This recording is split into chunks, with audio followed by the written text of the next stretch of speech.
writes about. So I would kind of present this to Joke, and Joke then would respond. But it's not a traditional role division of writing versus visual work.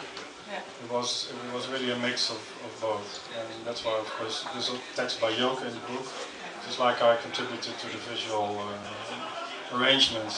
So it's like a symbiosis, really. And that really comes across somehow.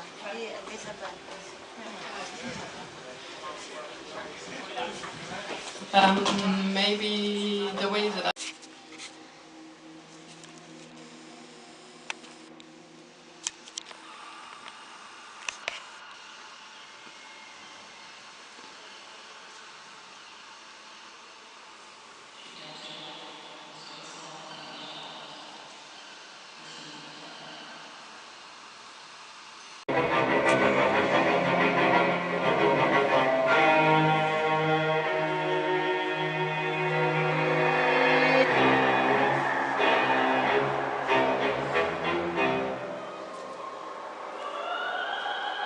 control panels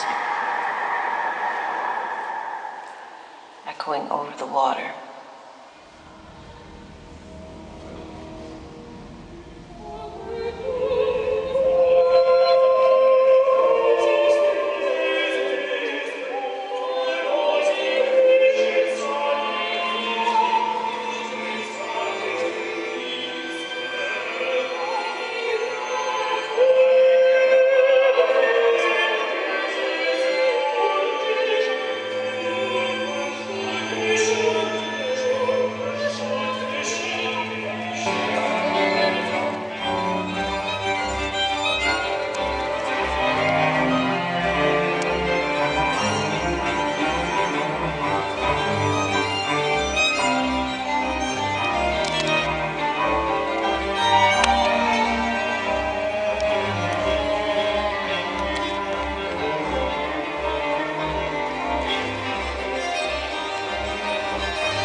Of society falling apart. So the glossary is composed of quotations. It's not a proper glossary, it's not our definitions, but it's all composed of quotations from people from Margaret Thatcher to Plato to Virginia Woolf to Freud, who all use this metaphor or related metaphors. And that's what we compose. We make a kind of a hidden, kind of an implicit narrative by putting these quotations in a certain order.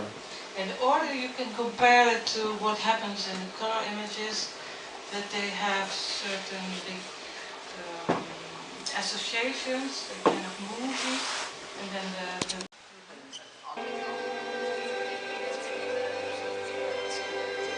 Loose drifting material of light, done together with Robaard and Camiel van Winkel and designed by Elisabeth Klement. It was part of a glossary of terminologies woven from different authors by Jouke Clarebezen. Jouke is an artist and writer based in Groningen. Not anymore. I was very well known in Groningen. He was running a great art space in Groningen titled Zaak, and often writes about art and networks. We'll read a part of.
performance and self-representation.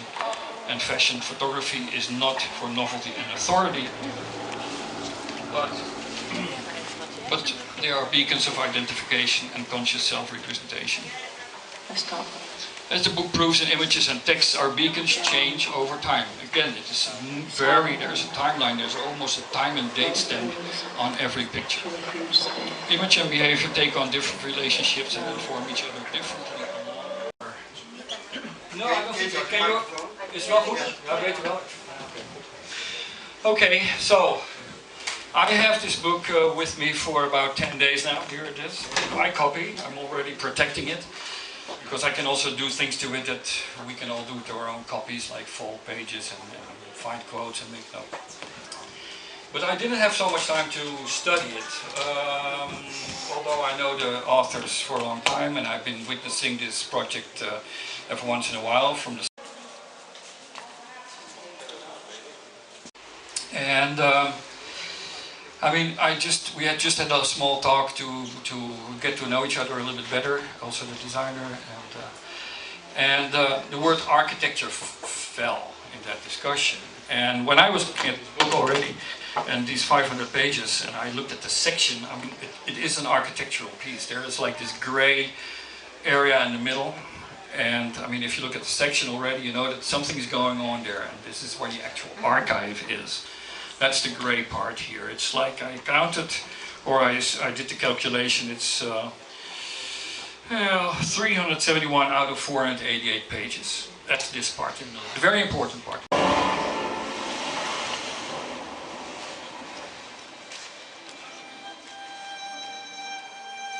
Arms of a windmill came crashing down towards me, over and over, louder and louder as the storm cloud. And periodically sold commercially moments of visibility and presence, moments of identity and representation, modes of representation by means of closed bodies. This is not about fashion.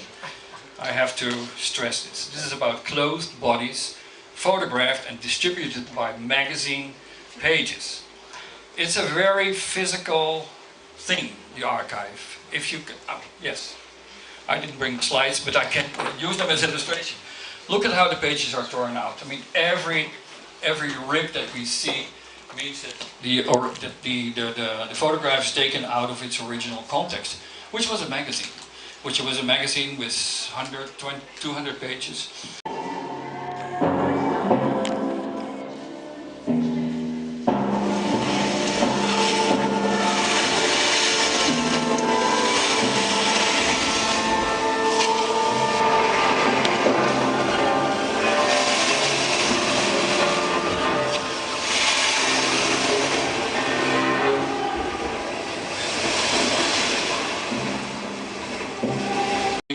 In that sense, it's a dazzling activation.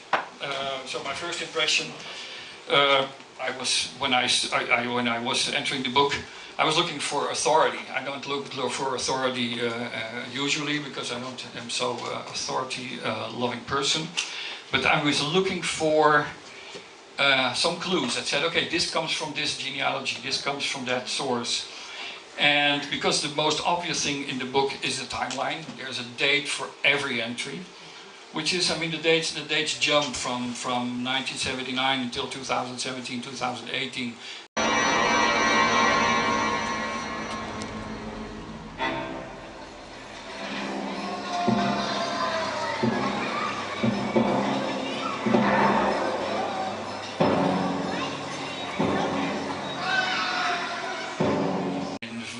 And share bodies, also to appropriate and mimic and copy and steal habits and practices. And why not other bodies? I mean, the imagination of the fashion photography for me, and again, I can't stress enough that it's been distributed, it's popular press, it is in magazines, and it has been going around as examples of, and scenes that are constructed, all of them, by themselves. So the book the photographs in this book are full of content.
about models and art.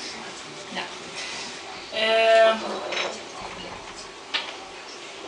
And I knew Elisabeth from the Rietveld. And I think it was Camiel who started pulling and pushing a little bit, like, couldn't we work on a book about the archive, and the archive is much too big to do that. So I think the first year we started working on it, that was only talking, creating conversations, creating kind of world of ideas, I think. That was 4 years ago? 4.5 years ago. I think that was very important to have fantasies and visions and not being too practical. So, and in that period, Elisabeth also entered, and the only thing we did is looking and talking. It seemed very passive, but it was very extraordinary. Just on the floor below, to the engraved words, words and graves.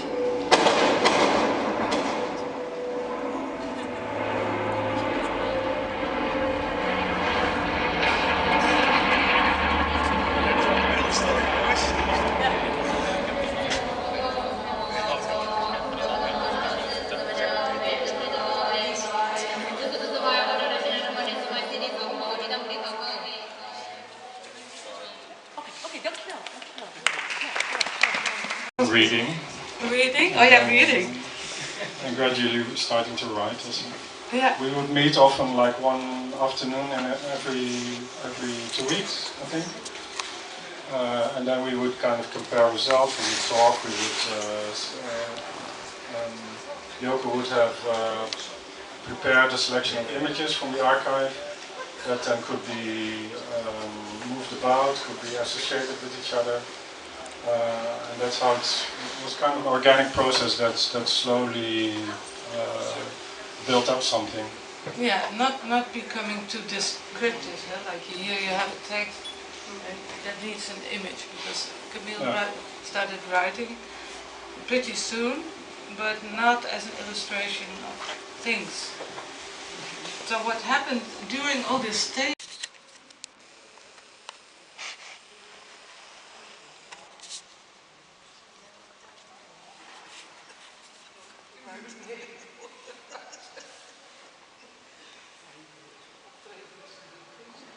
That she heard as she watched the sky turn a deeper shade, black. Water to the stone floor below, to the engraved words and the names on the graves.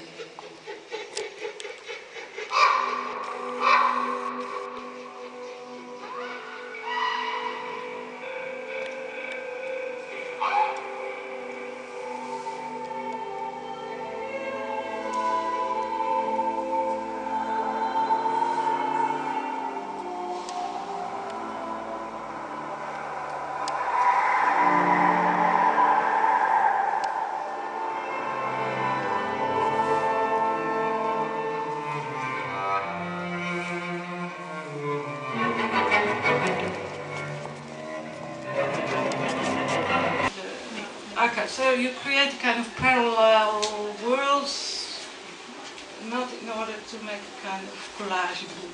It's immediately kind of. What I love something that I lack in the book is that I lack representation. And I think that's a really great achievement. Like I don't see representation as something in the book. Like you really see exchanges more than anything. Elisabeth, Camiel was telling me that the design came sort of gradually. Like there was not you didn't have a mindset in the beginning what the book would be, but.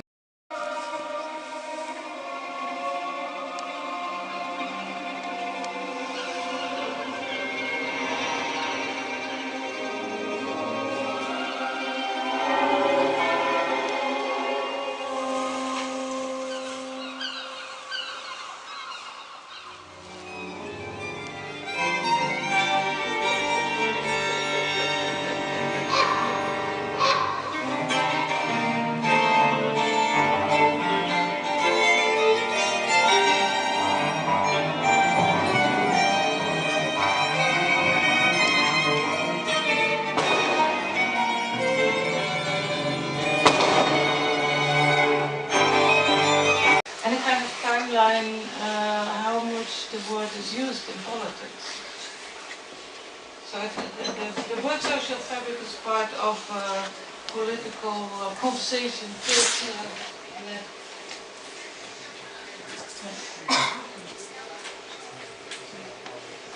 But let's say it was there, and then Camille and I adopted it again. Work of the society falling apart.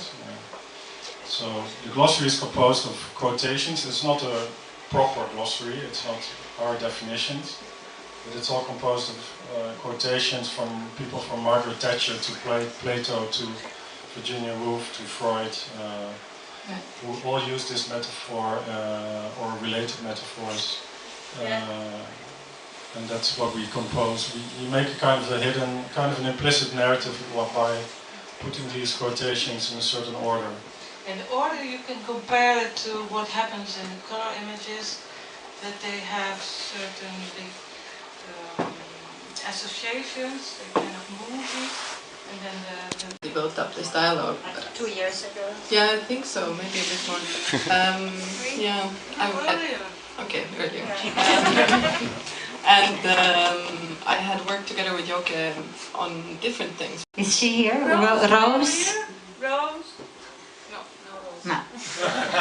I know you work together with Rose. But Yeah, so the middle section that Jouke already pointed out is the 300 pages is the representation of the full archive, the sections. should we read them? Yeah. Yeah, you can do that. Yeah. Oh, reading, distinction, descendants, that's family, friends, menagerie, that's animals, identity and otherness is models and others. Is she here? Rose? Rose? No. I know you work together with Rose. But Yeah, so the middle section that Jouke already pointed out is the 300 pages is the... is she here? Rose? Rose? No. I know you work together with Rose. But Yeah, so the middle section that Jouke already pointed out is the 300 pages is the representation of the full archive, the sections. should we read them? Yeah. Yeah, you can do that. Yeah. Oh, reading,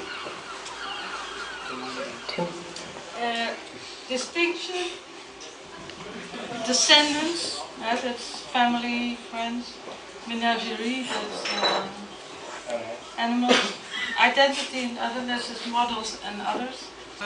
Made to separate models from environment. So to look at the image not as an image, but cut out figures. So elsewhere, conditions, all situations in which models oh yeah, sorry. Totally under the conditions of weather, of fire, or not. Behavioral economy is a very fascinating title.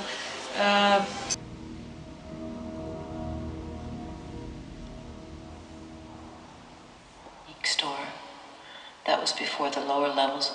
The archive sections that were photographed in the studio was kind of, it took us like weeks and weeks where in kind of performative context we would make these arrangements on this big table.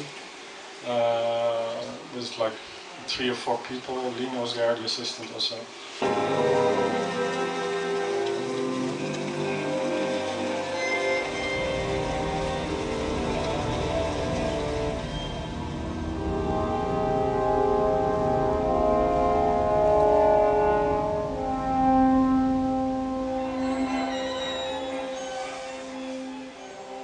And the photographer was standing on a ladder and then photographing the display.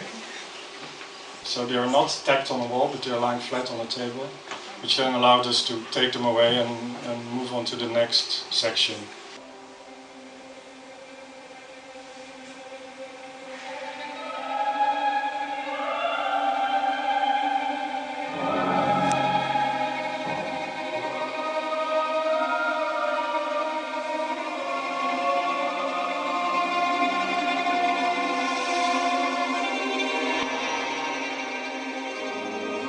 Digitally, but they were photographed like as objects on a table, so that you can see it's paper. It's really like the analog nature of the material. It's printed paper, torn out of a magazine, displayed on a table, and you see the wrinkles, you see the damages in the paper, you see the physicality of the material. So it's not just representation; it's also a physical object. It definitely doesn't.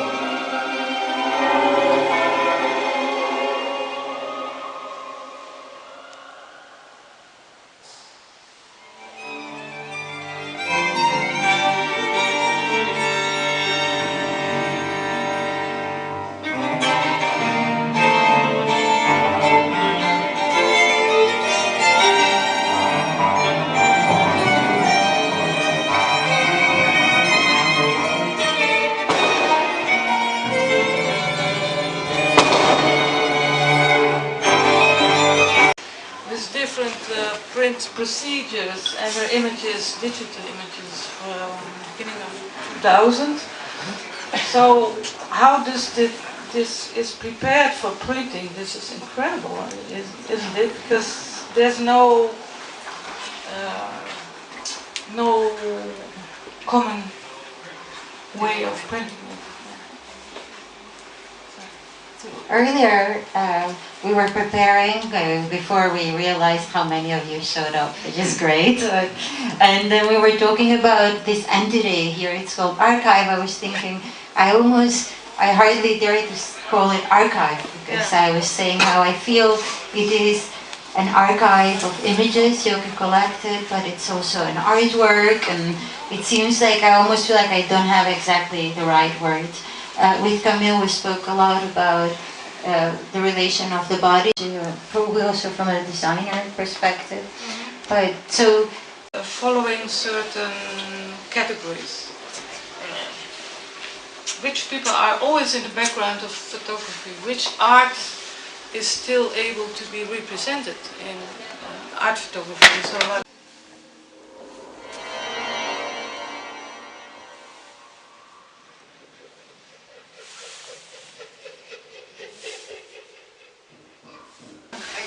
Mark Rothko can be a clear emblem in a cosmetic ad. This kind of appropriation of art, because art and fashion they compete.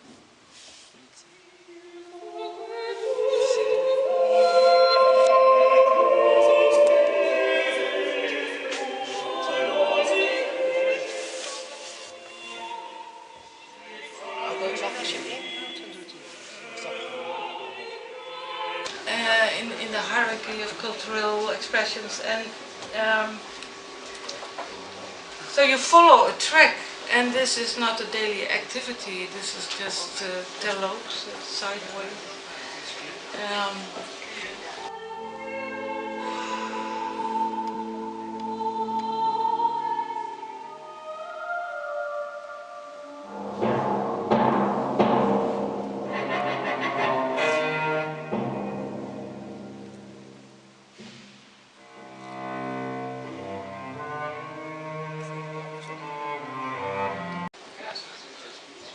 when did you start?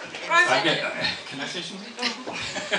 No, I was thinking it's been the motor for your work for like 40 years. I cannot see it sung loose from a lot of work that you did. And I mean, it's not like you're always referring to it, but it's always there.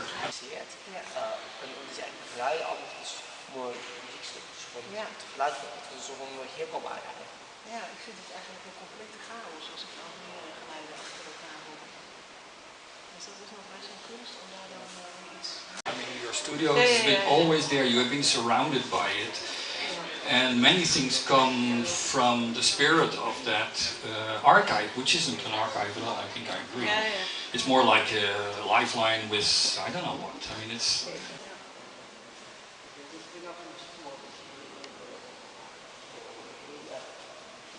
It means that some images are emblems and there's so much meaning in it if you know the stories around it.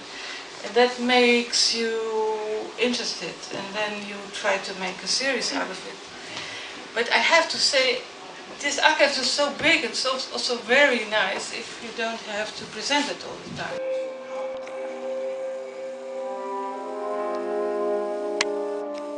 So for years and years and years and years he kept doing it.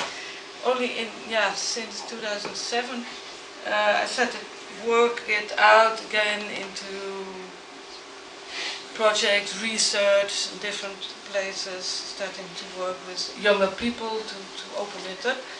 But the moment we started talking together, then the archive became kind of, the question was what is the vehicle for this archive? So I think there's different activities in archives. The selection, the talking about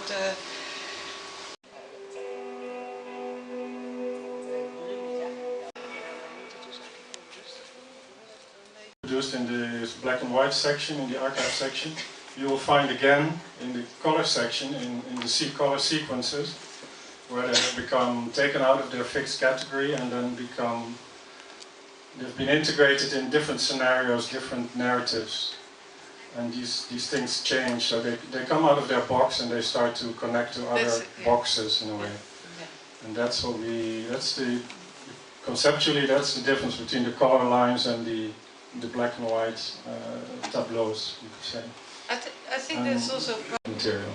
Yeah, sometimes models are reading books, then they tumble down, they lie on the floor, and then there's a section of lying, so that is the movie part of it. And something happens to models, and it becomes situations, and that is kind of a worldly aspect of them, because we always react. Mapplethorpe, in their ads, and at some point some of them even stop showing the commodity, they stop showing the clothing. Yeah, like Comme des Garçons, you only see the Kertész photograph. With the elephants, So this is a Mapplethorpe. But it is also shown as a kind of radical moment in my art. But fashion, of course, works all the time with appropriation. Everything is appropriation, everything is stealing, borrowing, taking stuff and using it. And an avant-garde strategy, because it's also, you also see it in the mainstream fashion.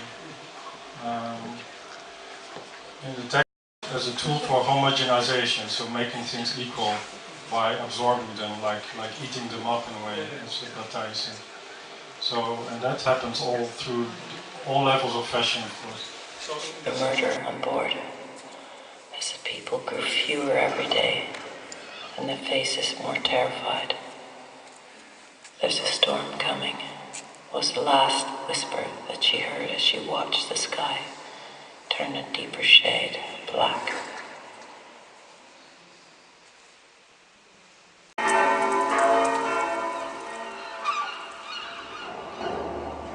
I write about, so I would kind of present this to Joke, and Joke then would respond. But it's not a traditional role division of writing versus visual work. It was really a mix of both, and that's why, of course, there's a text by Joke in the book.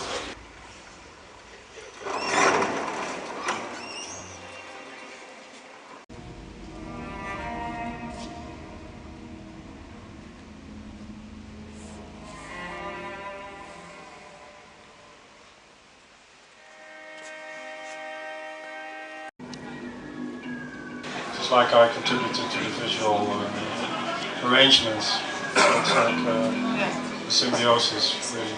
And that really comes across.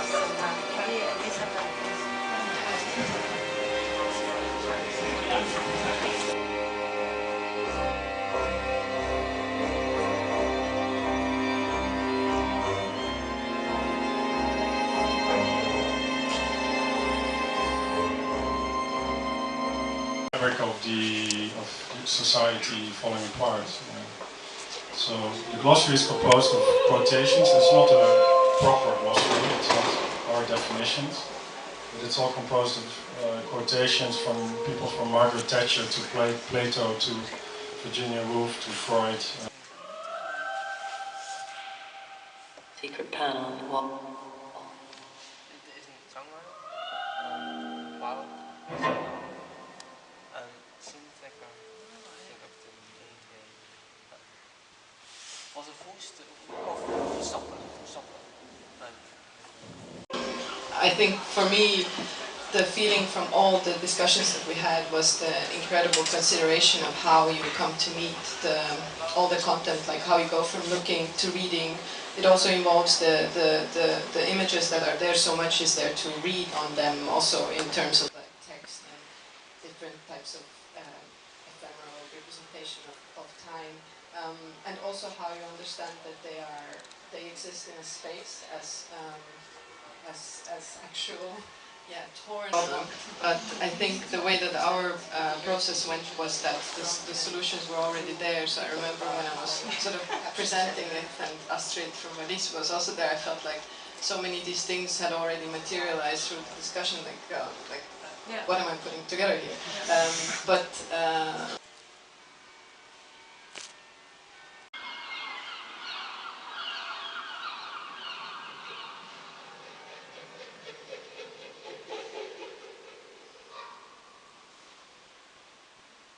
When the police came,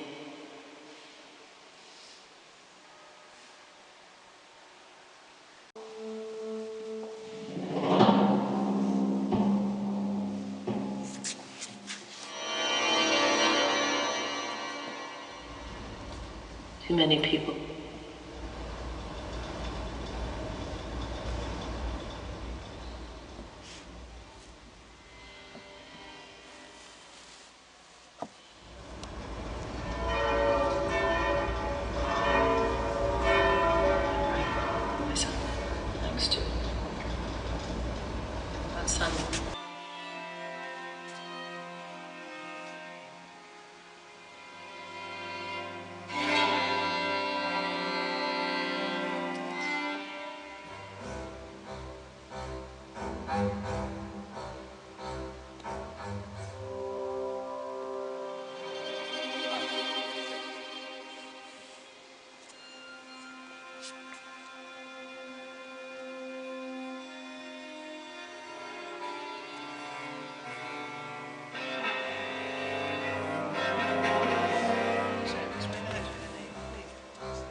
Probably also from a designer perspective. But so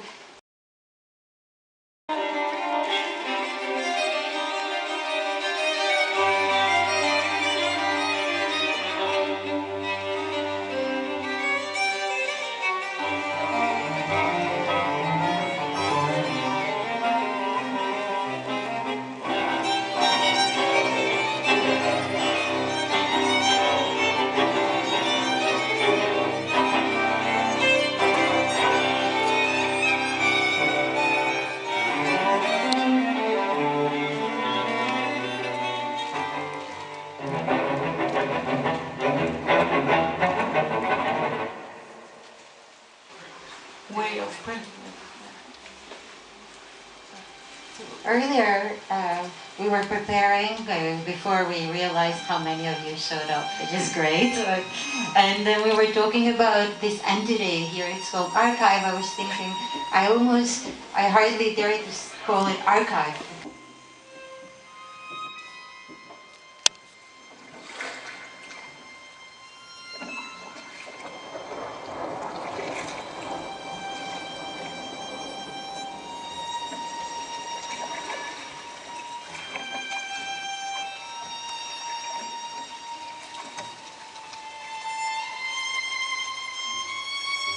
as I was saying, how I feel it is an archive of images you have collected, but it's also an artwork, and it seems like I almost feel like I don't have exactly the right words. With Camille, we spoke a lot about the relation of the body.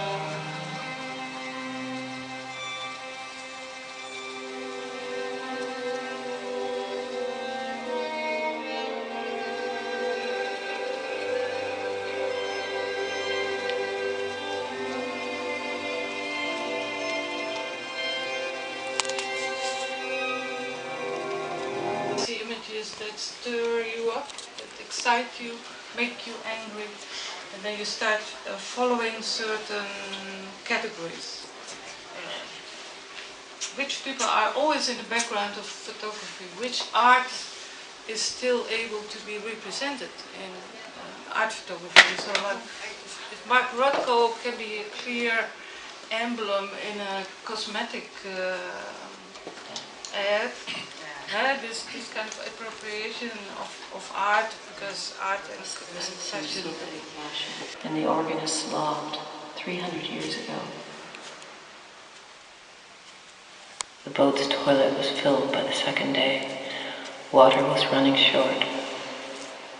She thought Compete in the hierarchy of cultural expressions, and so you follow a track. And this is not a daily activity, this is just telos, sideways.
More like a lifeline with, I don't know what. I mean, it's...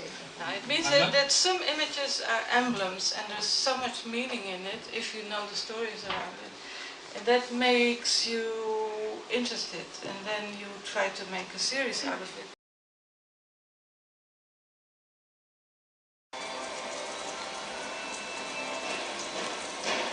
stay hidden.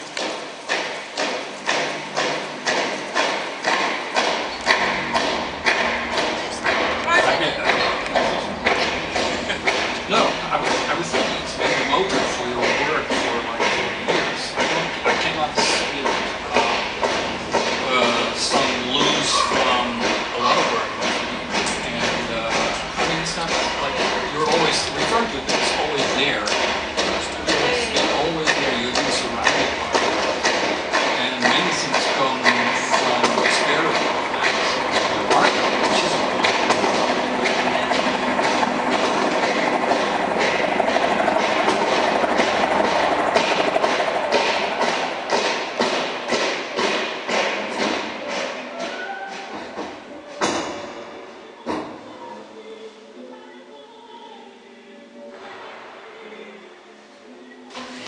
But I have to say, this archive is so big, it's also very nice if you don't have to present it all the time. So for years and years and years and years, I kept doing it.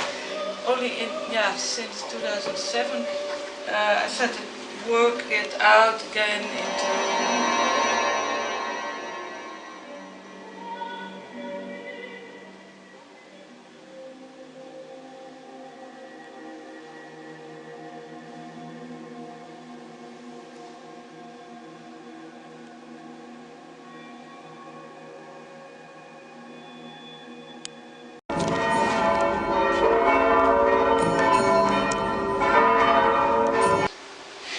projects, research in different places, starting to work with younger people to open it up.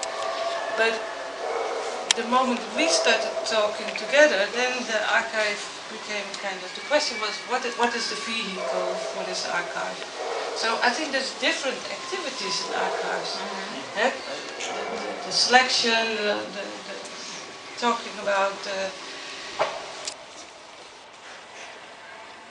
into the magical world inside. I was hovering over pews and graves undisturbed by the murky water above them. The light from the stained glass windows shimmered onto the surface of the lake. It was created inside the giant space. The massive columns extended up out of the water. I heard its footsteps from above me. A record of society falling apart. So the glossary is composed of quotations. It's not a proper glossary, it's not our definitions, but it's all composed of quotations from people from Margaret Thatcher to Plato to Virginia Woolf to Freud.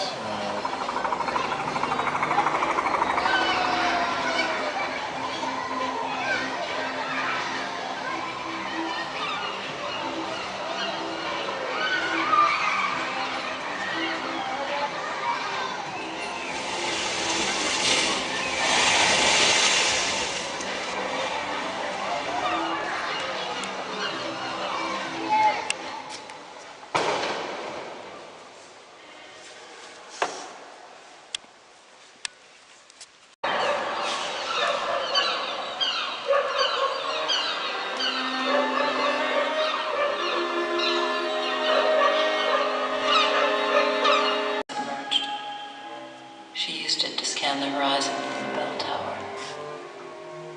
One day she spotted a huge barge floating through the streets of the flooded city. On its deck was a Ferris wheel and a circus tent. She imagined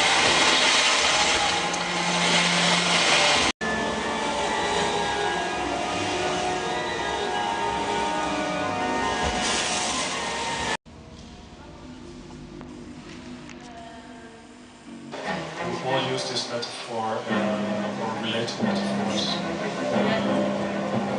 That's probably composed. We make a kind of a hidden, kind of an implicit narrative by putting these quotations in a certain order.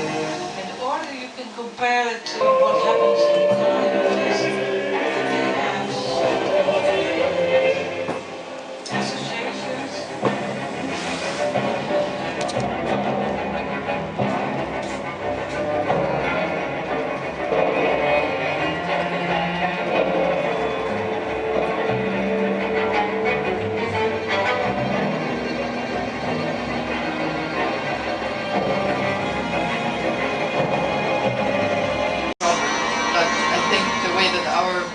process went was that the solutions were already there. So I remember when I was sort of presenting it, and Astrid was also there, I felt like so many of these things had already materialized through the discussion. Like, what am I putting together here?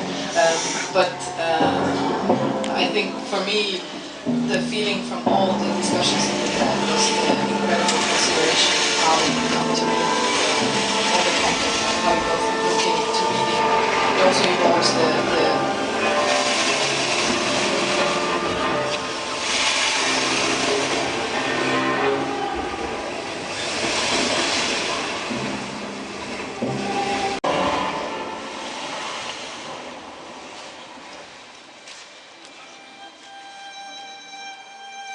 arms of a windmill came crashing down towards me over and over, louder and louder as the storm cloud.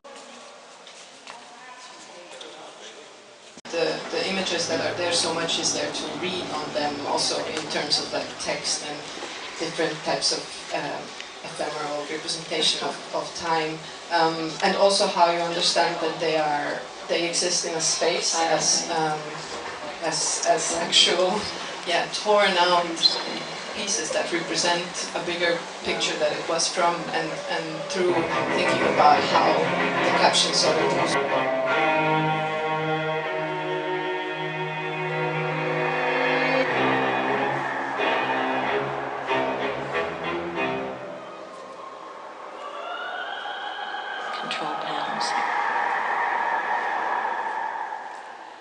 echoing over the water.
Cats fighting.